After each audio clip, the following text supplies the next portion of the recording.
भारत के भविष्य को बर्बाद करने में लगी महादेव बुक सट्टा कंपनी, जिसके बारे में राष्ट्रबोध ने पहले भी कई अहम खुलासे किए हैं, अब इनके तार हत्या और गैंगवार जैसे अन्य आपराधिक गतिविधियों से जुड़ते नजर आ रहे हैं। भिलाई में जूस फैक्ट्री के नाम से एक छोटा सा कारोबार चलाने वाले नेहरू नगर के रवि उप्पल और सौरभ चंद्राकर के बारे में कई अहम जानकारियां सामने आई है। दुबई में रहकर अय्याशी की जिंदगी जीने वाले इन दोनों युवकों ने किस तरह से खासकर भिलाई के युवकों को अपना शिकार बनाया, इसके बाद सट्टे का मकड़ जाल आसपास के कई अन्य प्रदेशों में फैलता गया। विदेश में बैठ के भारत का मान नीचा करने वाले महादेव बुक के संचालक मानहानि का दावा कर रहे हैं। ये हैरान करने वाली मानहानि की नोटिस हम चुनौती के रूप में लेते हैं और हम उनके खुलासों को करते जाएंगे।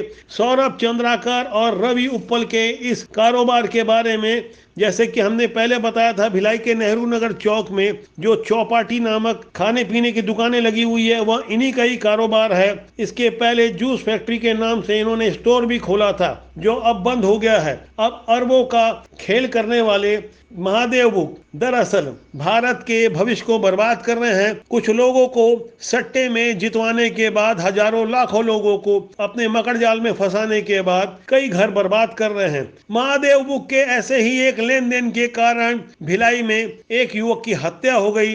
भारतीय जनता युवा मोर्चा के जिला महामंत्री लोकेश पांडे सहित उनके 7 गुर्गों ने रंजीत सिंह नामक जिस युवक की हत्या की, रंजीत दरअसल महादेव बुक की देनदारी रखता था और इसी से खफा होकर उसकी हत्या की गई। हत्या के हालांकि 2 अन्य कारण भी बताए गए। फिलहाल लोकेश पांडे जो भारतीय जनता युवा मोर्चा का महामंत्री रहा, पुलिस से बचकर विशाखापट्टनम भाग गया था। उसके पकड़े जाने के बाद लोकेश पांडे ने बताया कि दुबई से संचालित महादेव ऑनलाइन सट्टे के पैसे का लेन देन का विवाद था। सटोरिये से हत्यारा बनाने वाले महादेव बुक के कारोबार में लगे लोकेश पांडे ने रंजीत की हत्या के लिए महादेव बुक के लेन देन के अलावा कुछ और कारणों का भी खुलासा किया। सट्टे के धंधे में अपराधियों की सांठगांठ के बारे में हमने पहले भी खुलासा किया था। अब जो जानकारी निकल कर आई है, पुलिस के अनेक निगरानी बदमाश जो इस वक्त अचानक गायब हो गए हैं, महादेव बुक के सट्टा कारोबार में संलिप्त पाए गए हैं। सटोरिया आरोपित सौरभ चंद्राकर और रवि उप्पल,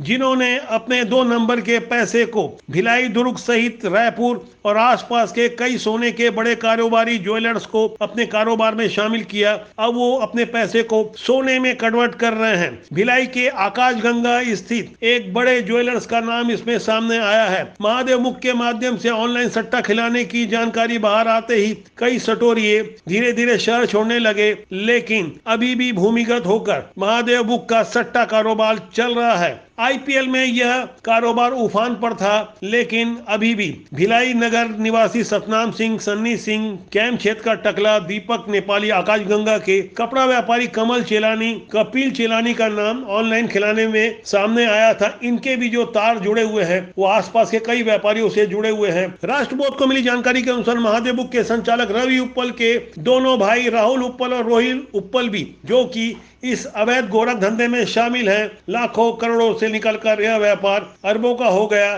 भारत के भविष्य को बर्बाद करने में इस धंधे ने कोई कोर कसर नहीं छोड़ी। इसमें सिस्टम में बैठे हुए लोग कहीं ना कहीं शामिल हैं। कई बड़े नेताओं के पैसे भी इस 2 नंबर के धंधे में लगे हैं। 2 नंबर के पैसे को इस 2 नंबर के धंधे में लगवाने के लिए उन्होंने सिस्टम का सहारा लिया।